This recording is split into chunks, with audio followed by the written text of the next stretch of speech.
That's a big snake. That's a big muscular snake, you know? Muscle Serpents University, we got a whole muscle snakes here.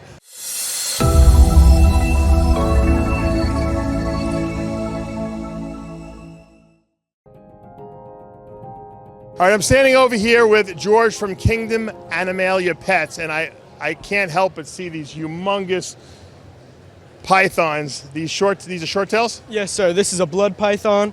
She is a goldeneye morph of the blood python. And this is full grown. She's about 4 years old, but they're usually not full grown that quickly.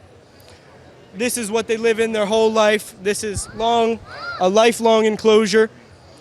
They like their humidity a little bit higher than a ball python. They're ground dwelling, so as you can see, it's not like your boa where pick your boa up and it's holding on to you. She doesn't do that. In the wild, they live in a very humid climate, and they stay under leaves and foliage. They're ambush predators.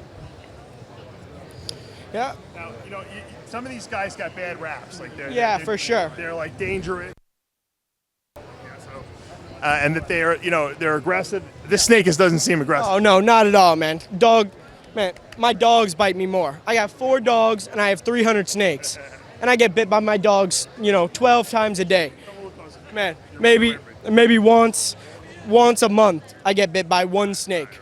I'm like that too. But what I explain to people is, if you go in the wild and you see a wolf, it'll probably bite you because it's wild.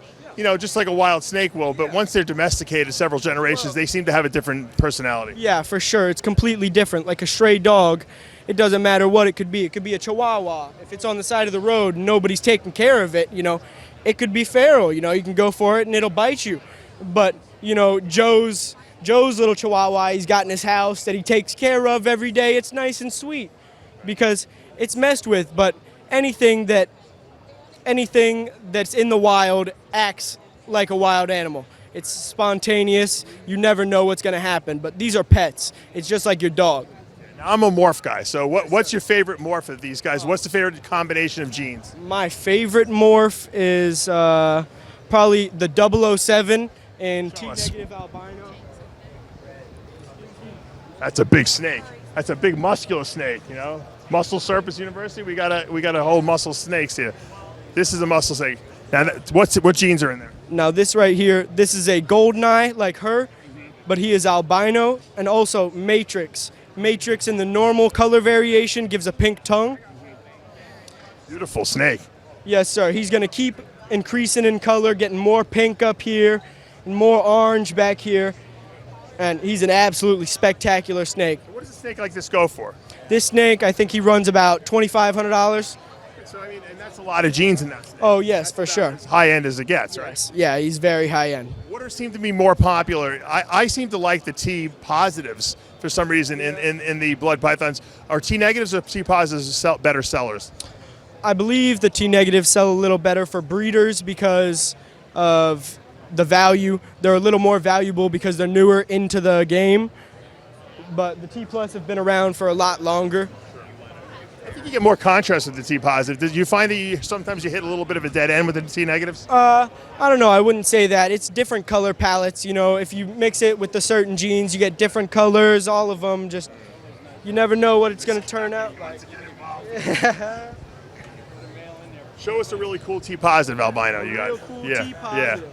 All right. Because I like the T positives. I like contrast in my snakes. Although I like white snakes too. So T negatives are always good. But let's see a nice T positive.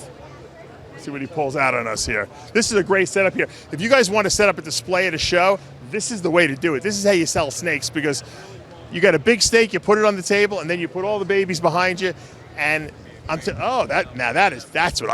looks like a pinstripe ball python. Yeah, so this is a T plus pixel. It's a goldeneye and a batik pattern. So the broken up part is the batik. Like there's some batiks over here, but this broken up part of the pattern is the batik, and the goldeneye is the colors. He's got the same pink and orange starting on his tail and his head as the goldeneye. These things are very underrated. I think I'm surprised more people don't go with them. I'm surprised I want to buy one just looking at them now. Yes, sir. They're getting only more and more popular into the game. This is all we do. Right. You know, I do nothing but short-tail pythons. You only do short tails? I have 5 boas and 300 short-tails. Nothing else. That's awesome. Where do you live? Where do we live? We're 20 minutes away in DeLand, Florida. And what's your Instagram for people out there who might want to check it out? Instagram, it's at Kingdom Animalia Pets. You heard it. Great setup here. I'm super impressed with the short tails that they got here and this setup you got here at the show. Best of luck. Yes, thank you.